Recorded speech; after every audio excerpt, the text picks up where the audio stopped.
Hubungan asmara dengan selingkuhan baru 7 bulan, Kopda Muslimin tega 4 kali coba bunuh istri.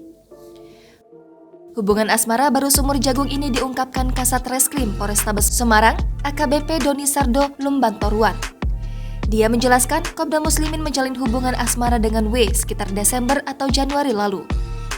W kepada polisi mengaku tidak mengetahui rencana Kopda Muslimin membunuh istri sahnya itu.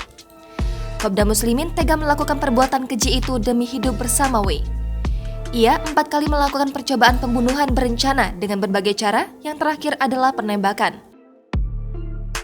Kabid Humas Polda Jawa Tengah, Kombes Pol M. Iqbal Al-Kudusi mengatakan perempuan berinisial W baru mengetahui rencana Kopda Muslimin setelah terjadi penembakan yang sempat viral di media sosial. Setelah penembakan, baru Kopda Muslimin memberitahu W kalau habis menembak. Perselingkuhan Kopda Muslimin baru diketahui setelah perempuan berinisial W menjadi saksi pada kasus penembakan Kopda Muslimin. Sebelumnya, Kapolda Jawa Tengah, Irjen Ahmad Lutfi mengungkapkan W sempat diajak kabur oleh Kopda Muslimin, namun W menolak ajakan tersebut.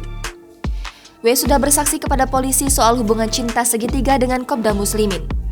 Selain keterangan kekasih gelap Kopda Muslimin, polisi sudah mengantongi keterangan 5 tersangka yang sudah diamankan oleh polisi.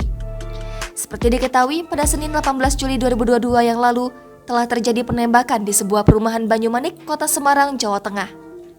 Korban penembakan tersebut merupakan Rina Wulandari, istri sah Kopda Muslimin. Sebelum memerintahkan penembakan, Kopda Muslimin diduga sempat ingin melakukan santet dan meracuni istrinya. Saat ini, Kopda Muslimin masih menjadi buron, sedangkan istrinya, Rina Wulandari, masih menjalani perawatan di rumah sakit.